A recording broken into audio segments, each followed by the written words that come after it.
And we're about to get into Real Housewives of Atlanta recap. This is episode 3. So, let's go. So, we're kicking this episode off with Britt and Michael. And Britt and Michael have invited his sister and her family over. And they having a family dinner. They've having a chef cook for them. And so yeah, they just trying to kick it with the fam and catch up. I thought it was funny at Michael's little nephew, like, oh, this is fancy. This is fancy. He was like, this lobster, this fancy. Baby, like, oh, we don't really do this often. I thought that was cute though. So, they talk to Michael and Britt about, what's the next plans, and they talk about them wanting to have a baby. And this time, Michael is like, yeah, we want to start as soon as possible. But then he kind of voiced the conversation. Don't really talk about it for real. Like I told y'all, I still feel like it's something off about Michael. Michael, it's just something with him that doesn't sit right with me. I don't know what it is. I can't put my finger on it a little bit. Or he may just be very awkward. He's an awkward dude. So, yeah. During this episode, we learned more about Britt. We learned that Britt was a video vixen, and she was a video vixen in high school. I don't know why she didn't leave the high school part out, but yeah, she let us know that she was a video vixen, and she was a video vixen in high school, and that she was that girl. And it's like, okay, you could have told us you was a video vixen, and you was that girl and all that, but in high school, Britt, for real, like, that's insane. So you was leaving 5th, 6th, 7th period, and you was going to go be in videos. Like, how did that work?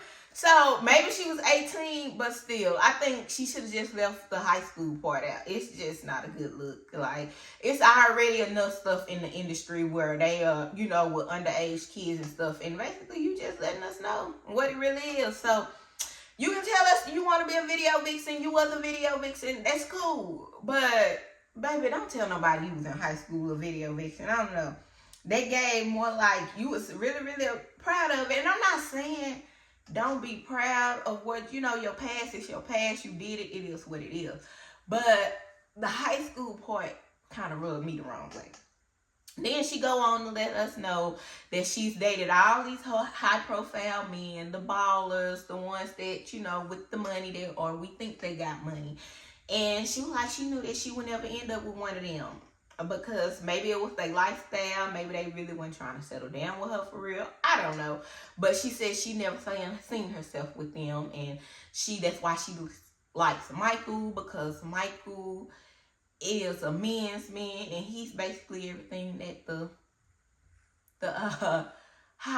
baller man is not. Like, she, that's why she likes Michael. She also lets us know that she dated Rick Ross.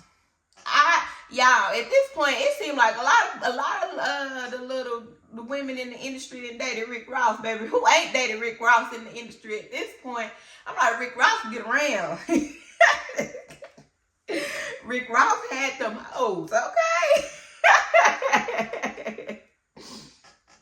But yeah, so she's with Michael, and she's like, she like him, he isn't flashy. So, yeah, they're, the sister's trying to see how things are going.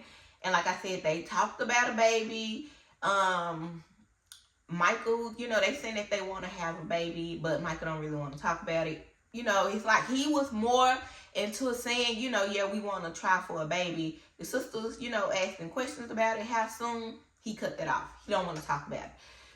A little weird. Maybe, and I keep thinking like, okay, maybe it's the camera since he's getting new to this, but y'all agreed to be on the show, so we gotta know something.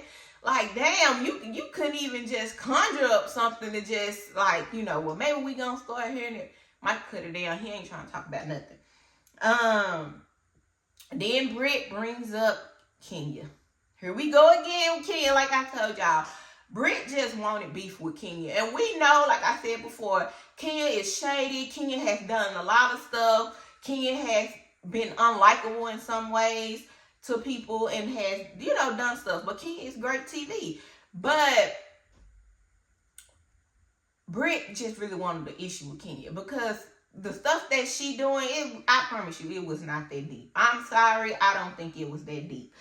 So Britt decides to take Michael's sister to the basement for them to talk. You know, she told her we're gonna go get some more wine, but she really wanted to talk to her.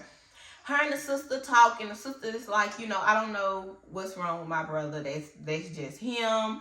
And so she ends up talking about, you know, we learned that she has two sisters, and these are the, she actually started, you know, when she started her business, she actually brought them on to work with her. But her and her sisters, their relationship is kind of estranged at the moment, and they haven't talked. And so we learned that the reason Britt started the insurance agency in the first place is because her father passed in 2015. And when he passed, you know, her mother had he had a $2 million policy set up, but he was in between jobs at the time, and they weren't able to get it. Her mother wasn't able to get the policy, so she ended up having to have a GoFundMe to bury him.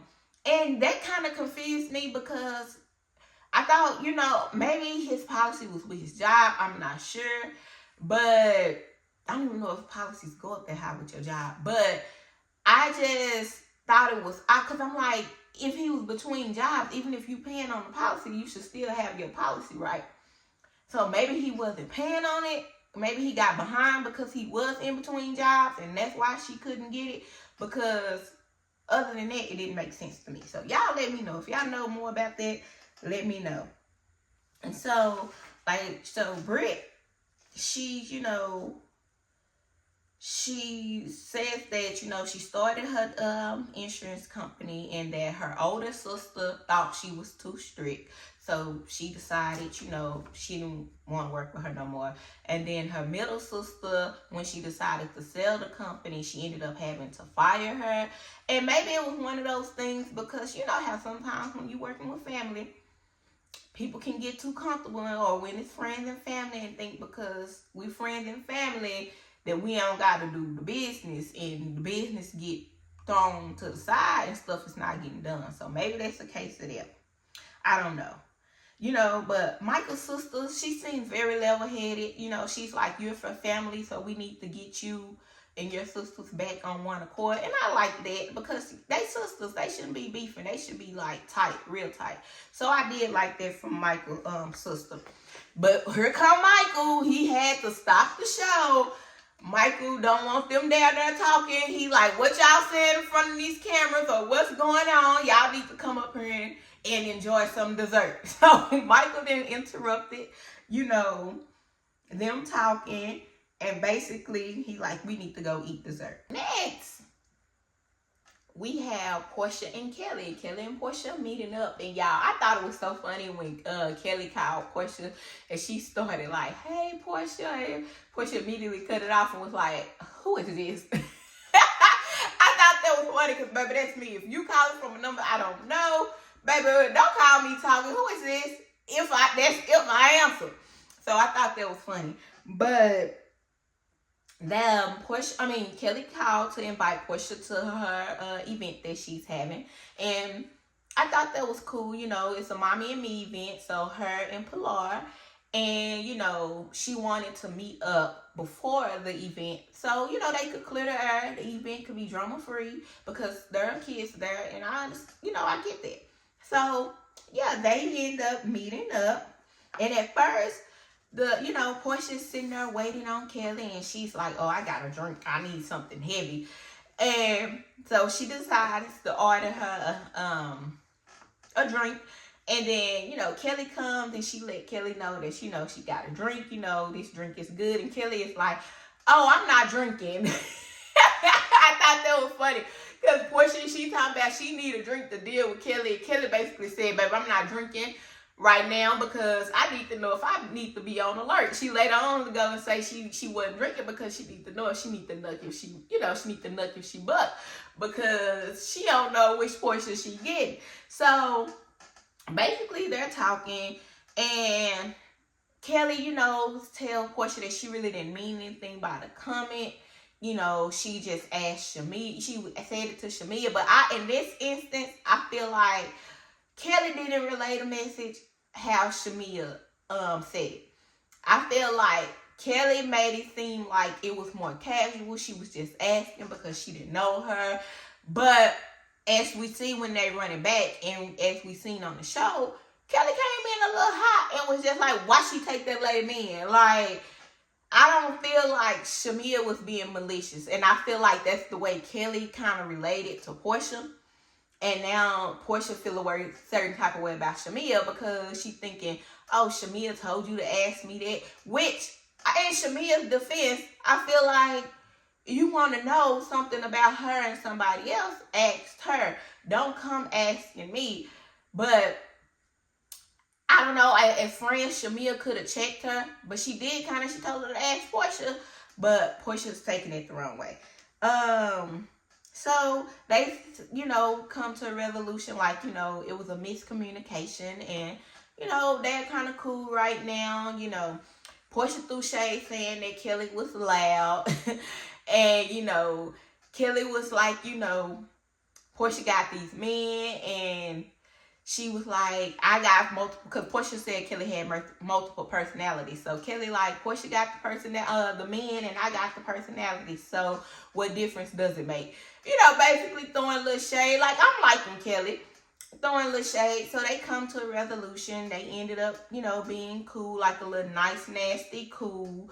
Where, you know, okay, we ain't best friends, but we can be cordial, and, you know, we can kind of enjoy ourselves. So Kelly decides to order her some champagne because, like Portia said, I guess she's feeling a little more calmer now.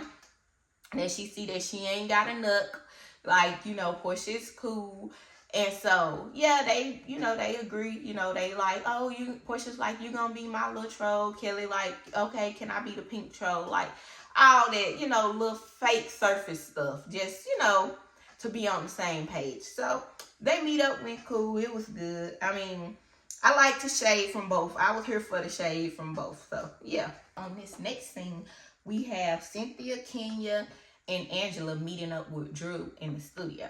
And before we get into this scene, I just want to say, Drew's music is actually pretty good.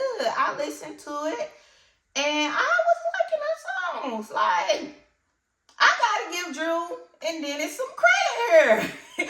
Because y'all know how I think. I think this is just a storyline for TV with Drew and her and Dennis, Drew, Portia, and Dennis. But I will say that the CD is actually pretty good. Like, her music is pretty good. So, you know what, Dennis, okay? You might got you a little something.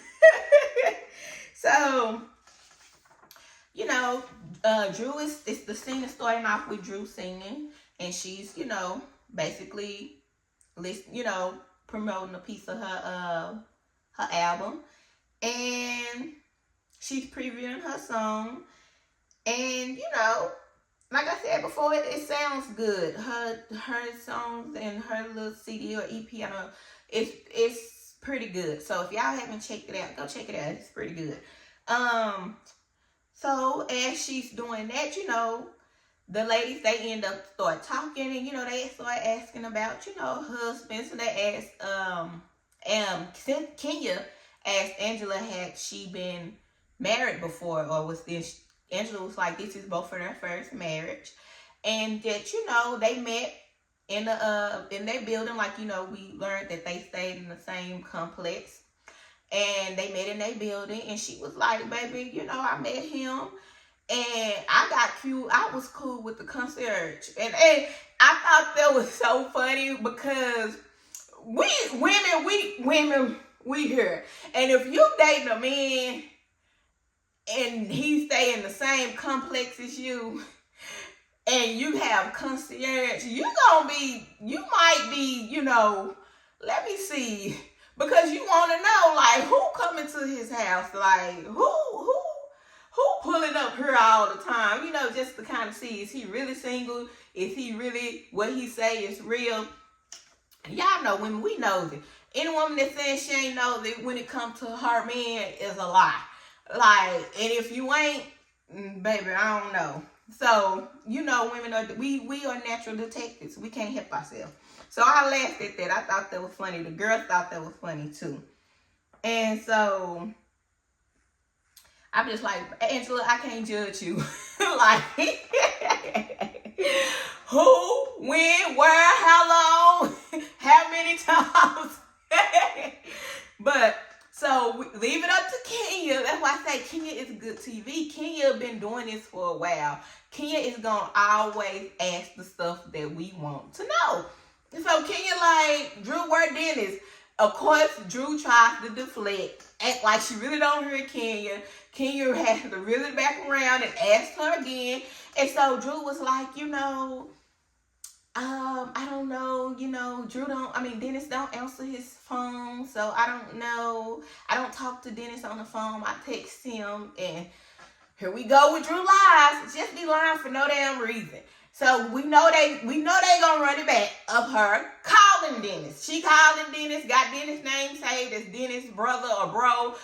And she calling Dennis, having full-blown conversation with Dennis, but I'm here saying that you don't talk to Dennis. So it's like, Drew, do you not know you feminine? Because you be just lying for no damn reason. That's the that's the issue I be having with. She just be lying for nothing. Like, really, Drew? But yeah, she called Dennis. They done ran it back, but Drew claims she don't talk to Dennis on the phone, so she don't know why he's not there.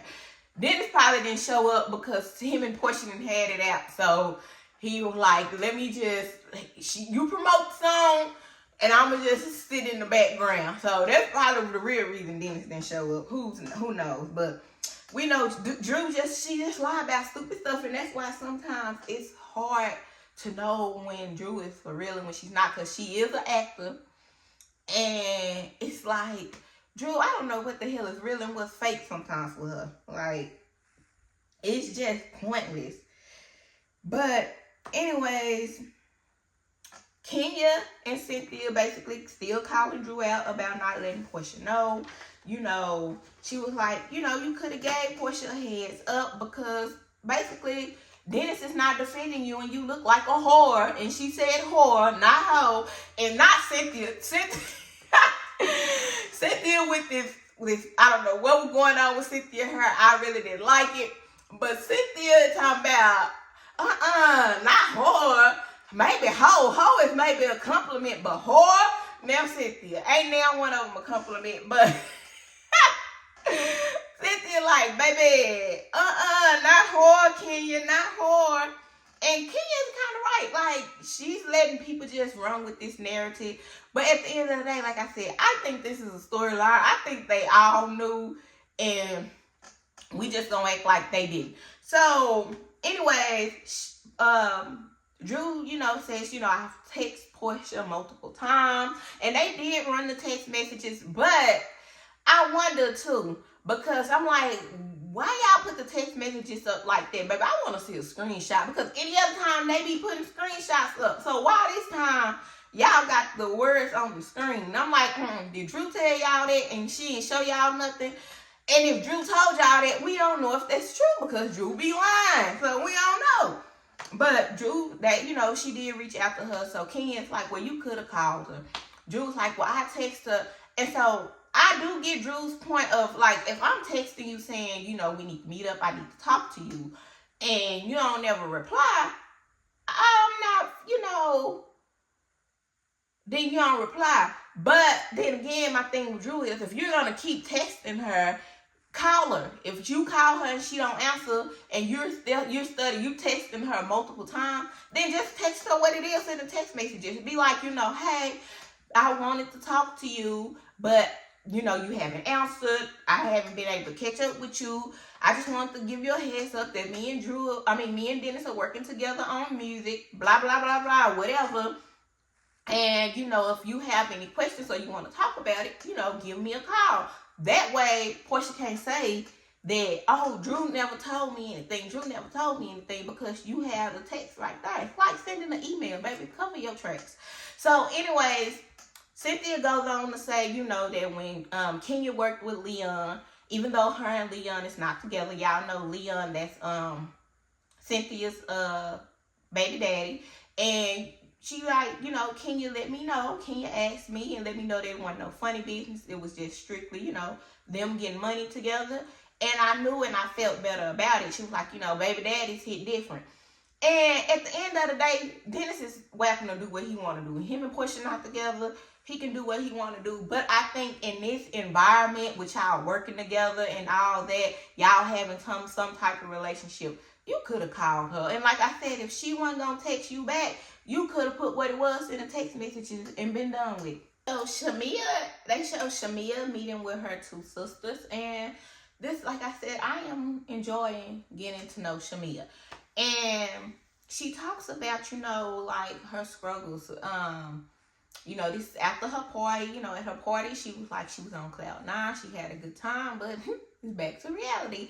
And she talks about how, you know, the year before last, it was baby Shiloh with all her health issues. And then last year, it was her, Shamia, with her ectopic pregnancy and going through what she's going through. And now it's her daughter, her oldest daughter, Shia. She's having to have her tonsils removed. And so she's just like, it never stops. You know, she's going through a lot. Like, this is from a woman who has done IVF 7 times and has had a ectopic pregnancy. Like, she's drained. She talked about how, you know, she don't even know if she should be in the process. You know, she's talking to a surrogate, but she don't know if she should be in the process with the surrogate at the moment because she don't know what the future holds for baby Shiloh. And that's a real thing. She talks about how, you know, she's really basically, she's not okay. You know, she puts up a front in front of everybody. She, you know, she put her face on like, if it gotta be done, it gotta be done. We gonna get it done, even if I'm breaking inside. And I think as women, we know. Like, you know, some days, because it's been some days that I don't want to get out my bed, but you got to do what you got to do.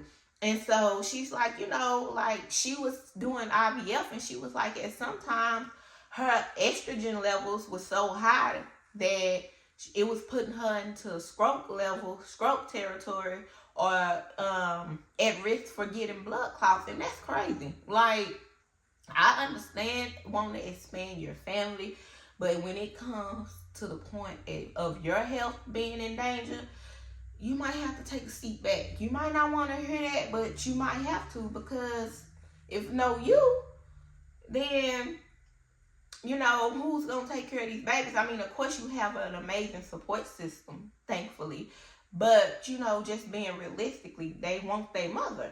So she just, you know, like I said, she says that how she basically put herself before everybody. You know, she put her game face on, and she got to do what she got to do. I know a lot of people are on Shamia's husband, and I'm pretty sure this is why Gerald didn't want to do reality TV, because now that people are blaming him, which we don't know behind the scenes. We don't know if he told her, you know, to chill.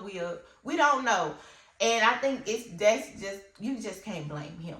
But I do get what people are saying. Like, if she's going through all of this, y'all got all this on y'all plate, you know, having another baby, even if it is through surrogacy, may not be the time right now. I do think that maybe she needs to take at least like a year off to just, because she's working. It's not like she's just a stay-at-home mom who just started doing Housewives. No, Shamia has a resume.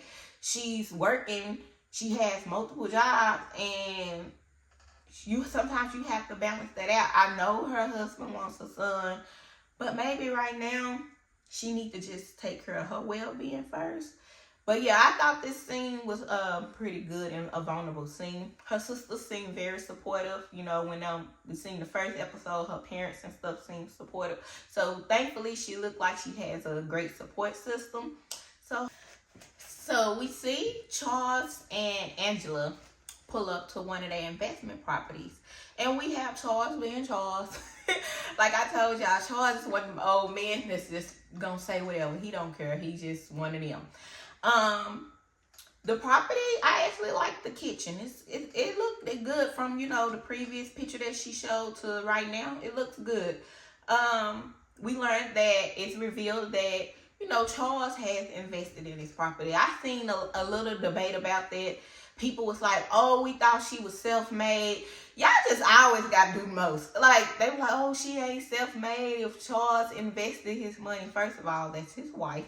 And not only just that, do y'all think billionaires and millionaires, like them top ones, do y'all really think they be spending their own money for real? No, they don't. That's why they don't want to pay taxes and stuff. Like, they don't, a lot of times their money that's tied up in investments and stuff isn't all their money. But that's neither here or there. We're not going to get into that. Anyways, she goes on to talk about, you know, an incident that happened at Madison Square Garden in 2017 with Charles. I guess Charles went into a bad place during that time, and she said they was newlyweds, but they lived separately. That was kind of like, okay, like, I understand you going through, but we just got married. Why are we living separately? But she said that. So they lived separately, you know, I guess when they were newlyweds, because of he was going through whatever he was going through with MSG. I guess he's back from there. So yeah, after that, you know, since they went through that time, that rough patch, she's wanting to do a vow renewal now. And y'all, don't hate me, but I think I agree with Charles here. When it comes to money, I do what's practical and what makes the most sense. And like I always said, I know I say, it's their money, spend it how you want to spend it. And I stand on it. If you work hard for it, spend your money how you want to spend it. But in this case, I understand what Charles is saying. Y'all got y'all money tied up in 5 properties, right? We haven't yielded a return on our investment yet. So why are we going to waste money on a vow renewal when we're married? We're still married. We're in a good space. We're going to counseling. You know, he reveals that she's spending $3,000 a month on counseling, and she's like, well, you need to get a discount on it. But she says it's $1,200 a month, which, you know, I can see it being that much a month if she's going multiple times a week, depending on how much her counselor's charging.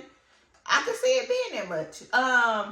So I agree with Charles. Like, some of y'all may not agree, but we know she's on this show. It's not going to be like a little intimate, probably it's not going to be nothing intimate, an intimate ceremony with just her and their kids. It's going to be something big, that probably lavish, and something that's going to cost multiple thousands of dollars. And if it's like we have our money tied up in 5 properties and we haven't got a return on now one of them yet, so why are we just throwing money out the window when this vow renewal is not something that we just got to have? I agree with Charles on that. I think, you know, y'all could do something intimate together, call it a day.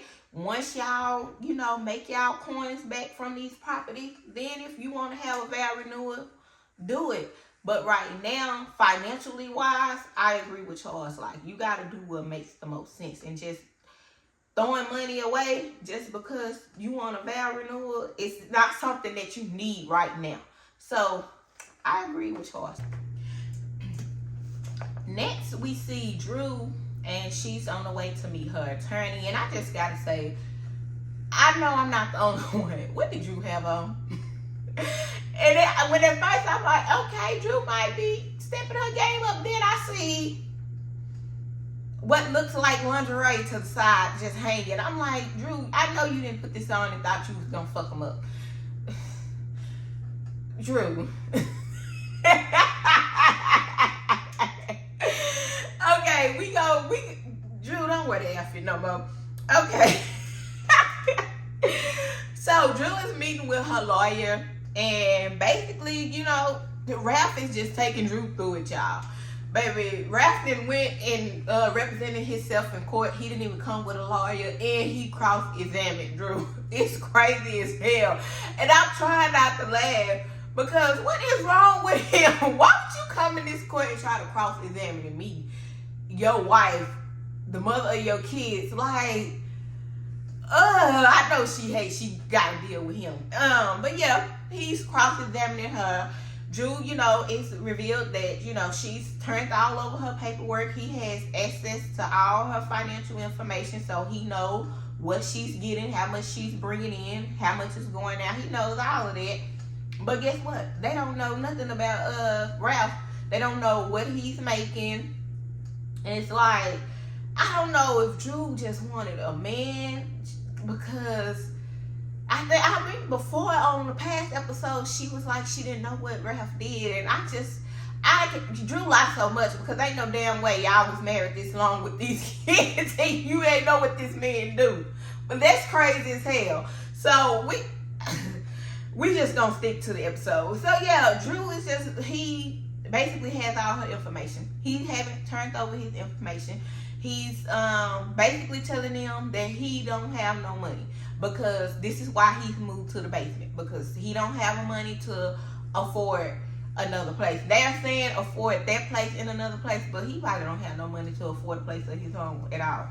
And like, I was trying to give him grace at first, because even though we know Ralph is a mess, I'm like, okay, maybe, he just didn't have the funds, but doing all this extra stuff, I don't like, he don't need no grace. He is crazy as hell. So anyways, he's still living in the basement. He has access to all Drew information, and she don't know nothing.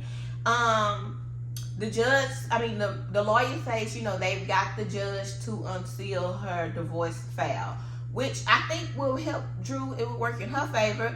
I know Drew is worried about her kids learning out about this stuff, which that's understandable. You don't want your kids to know that their daddy or that their stepfather is crazy as hell. Like, and in the divorce decree, it's gonna come out that he has been basically tracking her. He's put a tracker on her car, tracker on her, that he's been spending her money.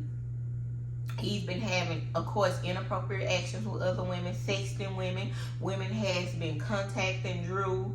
Just a lot, just too much. Like, he's doing all the stuff that, baby, ain't no way we can still be in the same house.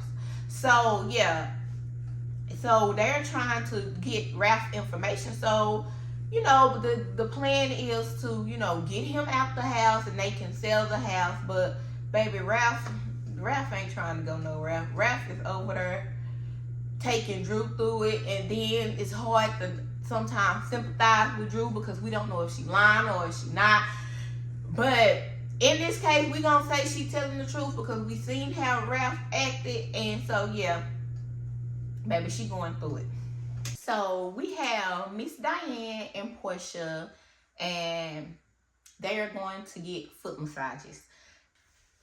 And y'all, while Miss Diane and Portia is waiting for the people to call them back, while Portia was talking about, oh, I ain't put no lotion on my foot ashy.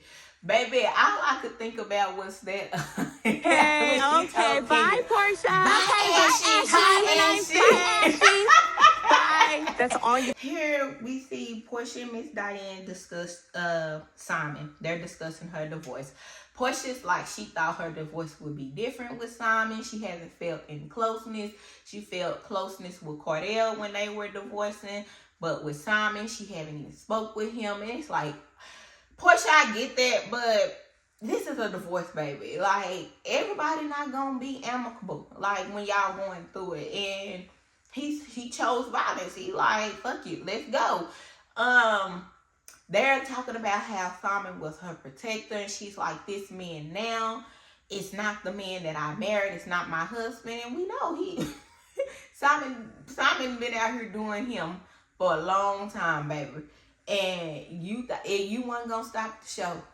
After you gonna be somebody else. So I thought that was odd that she thought that they would be cool. Like, I understand she thinking maybe they could be cordial, but when you're getting a divorce from somebody, this is like when you're breaking up with somebody that you've been in a long-term relationship with. You just never know what the hell you're gonna get, because now all bets are off. People are mad. People are in their feelings. You just never know.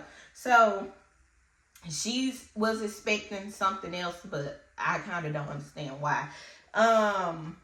Especially with her being through a divorce before. But like she said, I guess that one was different. So maybe that's why.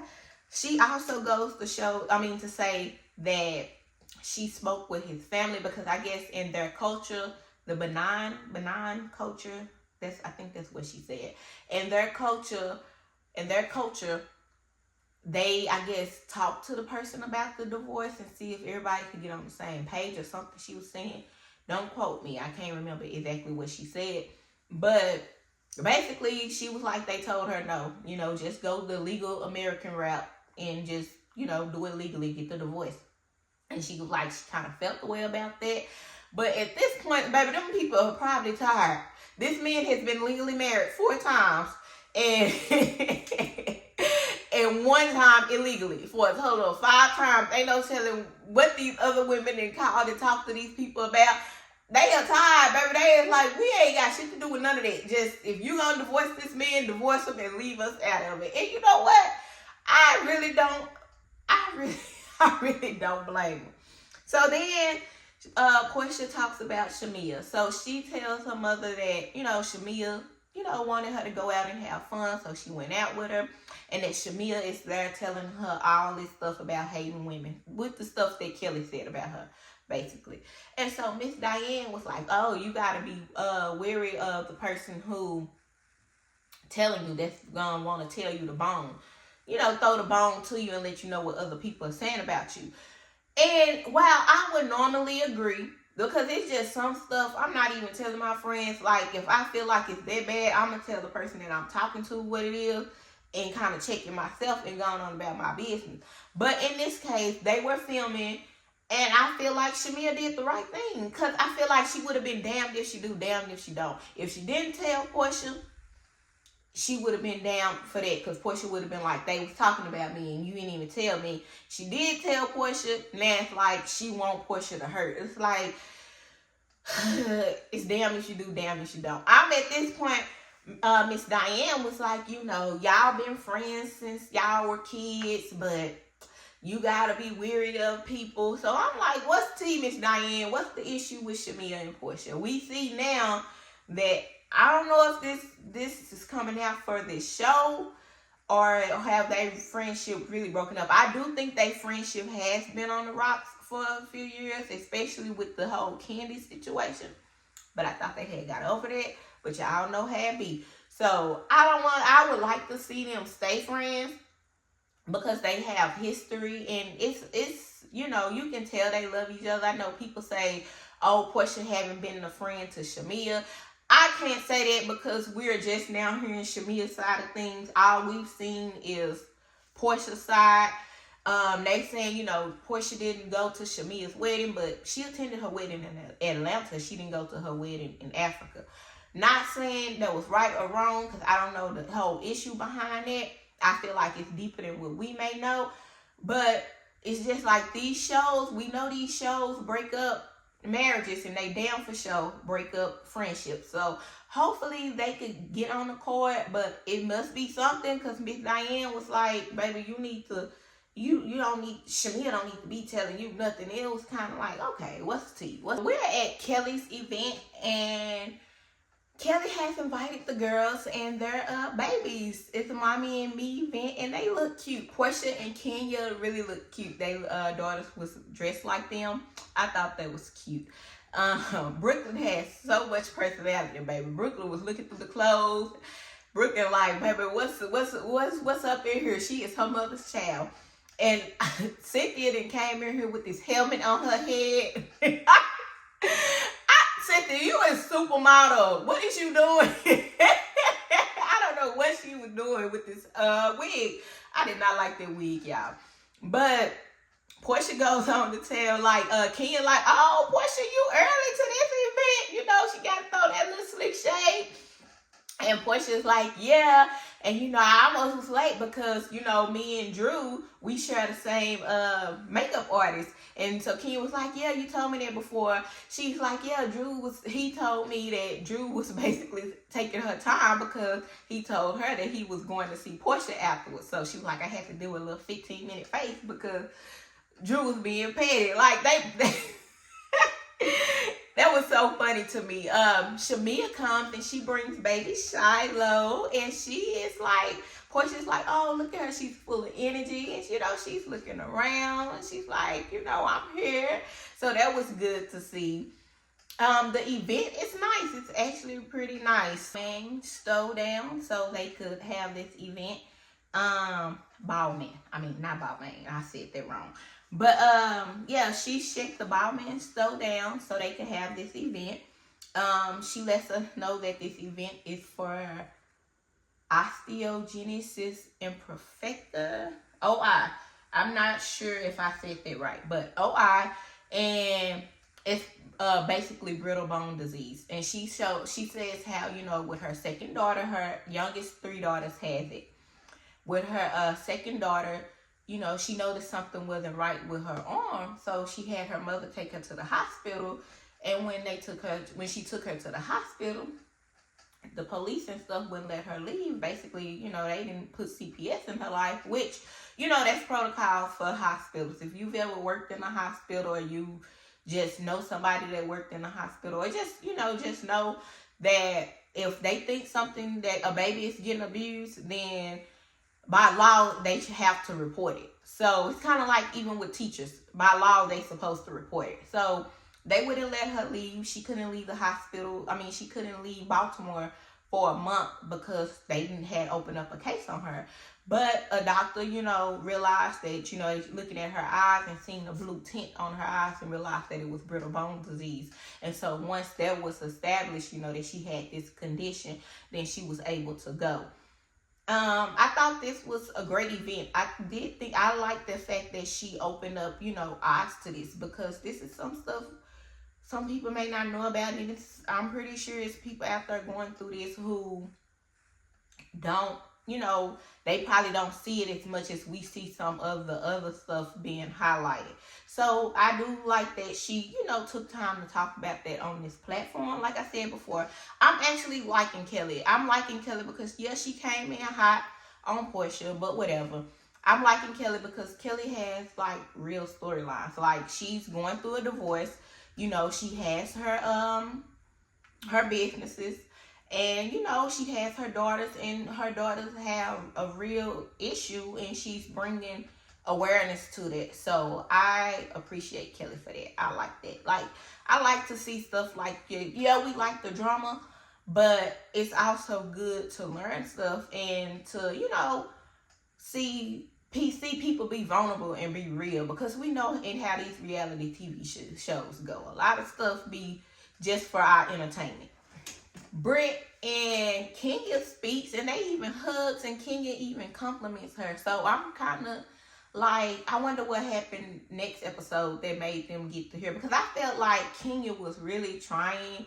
I don't feel like Kenya, you know, was trying to do some more stuff, unless we'll find out next episode. But yeah, she gave her a hug, she complimented her, and they was cute.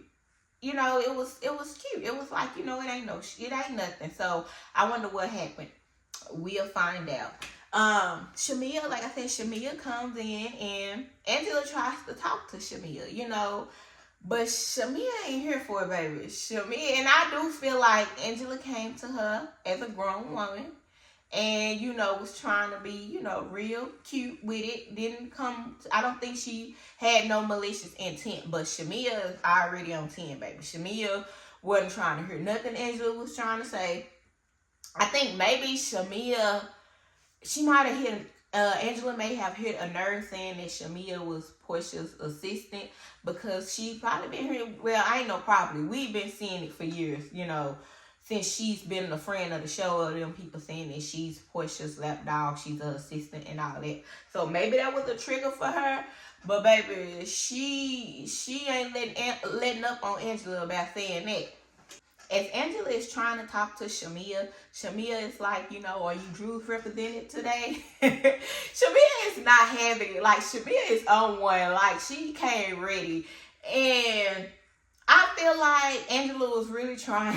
Angela was trying to be the bigger person. She didn't want no smoke with Shamia, but Shamia wanted to smoke. So they get into a little argument back and forth, and, you know, Angela called Shamia Shamina. that was pretty good. She called her Shamina because she said Shamia is a mean girl. And then Shamia told Angela that she needs to take it on back, or throw it on back with that 99 nose. And Shamia talking about, do anybody have any glue to get her nose back down? And Angela's like, can somebody get her nose out of Portia's ass? Like, baby, Angela her nose is kind of pinched. But they friend Ming Lee was there. And Ming was supposed to be on the show. Not sure what happened with that. But yeah, the friend Ming Lee was there. And her nose and Angela's nose kind of look alike, baby. So I don't know if Ming felt the way. But she called her Flavor Flav, and at first when I initially seen it, I thought maybe it was like malicious, but after seeing the whole clip, seeing the whole show and seeing the whole clip, I don't think she meant anything colorist by it, the way people was trying to make it. I think she meant what she said when she said, you know, Flavor Flav is the hype man and Portia is Chuck D. She just collect the check. I don't think she meant like anything behind it as far as colorist and her looks or anything. I don't think it was meant that way.